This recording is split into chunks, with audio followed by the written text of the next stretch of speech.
Hello, I'm Timo Myllymäki and I would like to talk a little about brass instrument mouthpiece gap and why should it matter. Mouthpiece gap is the space between the end of the mouthpiece and the beginning of the lead pipe. It is hidden inside the mouthpiece receiver so you can't see it.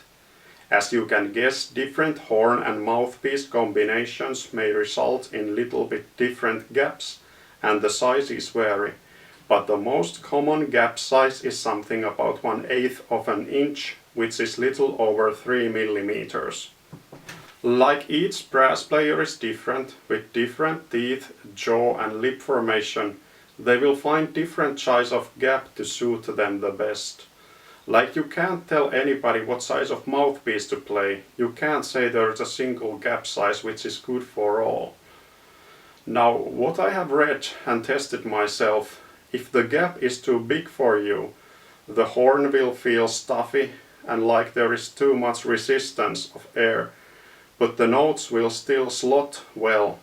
On the otherwise, if the gap is too small, the horn feels a little too open, like there is nothing to lean on, and you find it hard to slot notes, but you can bend the tone easily.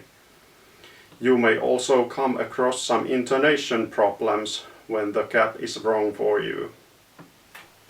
Measuring gap is quite easy. You just need some kind of stick for marking and a measure. First, with the mouthpiece inserted, make a mark to the mouthpiece where receiver begins. Then take the mouthpiece off and put the stick inside the mouthpiece receiver and try to find the edge of the lead pipe. Put a mark to the stick. Now you can also mark the length of how deep the mouthpiece was inserted. And there you have the gap.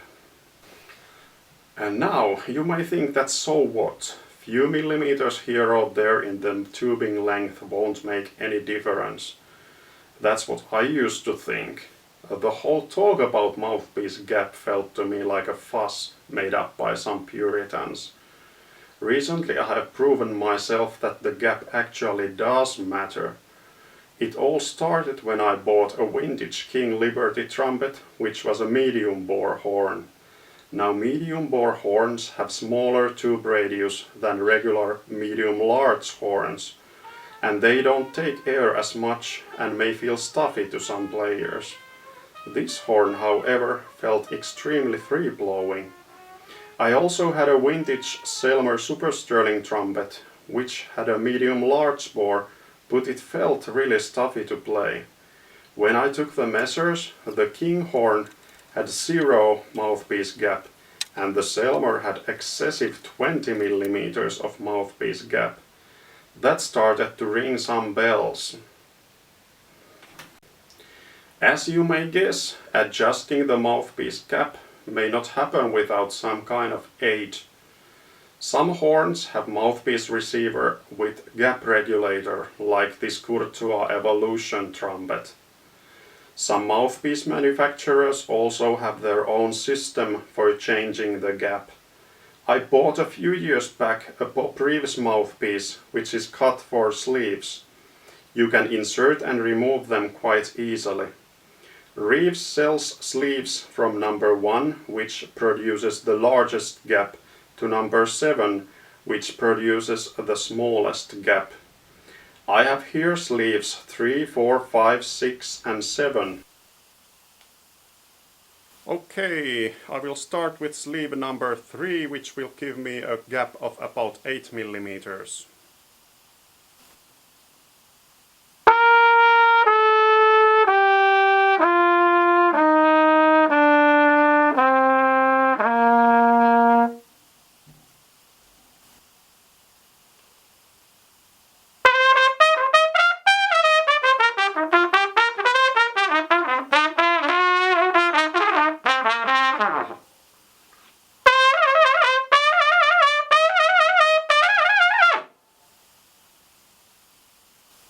Okay, that didn't feel too good. I had to push against the wall like there was a tennis ball inside my horn. Also the intonation was a bit off, as you could see. Okay, then I will try sleeve number 7, which will give me a gap of 1 millimeter.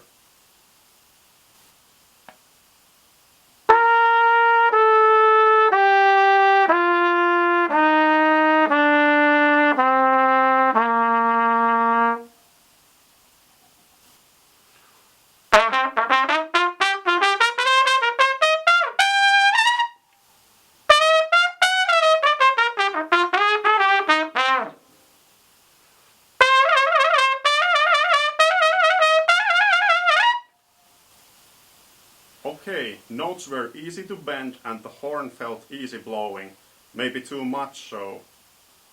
Also the intonation was a bit off again. Now I will play sleeve number 5 with the gap of 5 millimeters.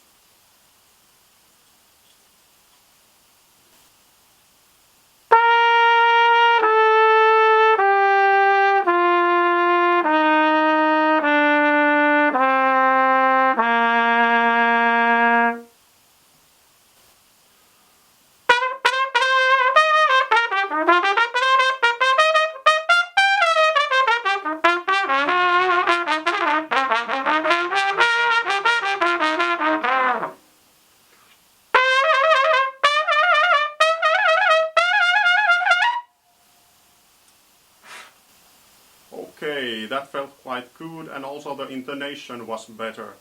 I think the truth lies somewhere in between. So, if your horn feels stuffy or too open or there are some intonation problems, then I think experimenting with the mouthpiece gap is worth a try.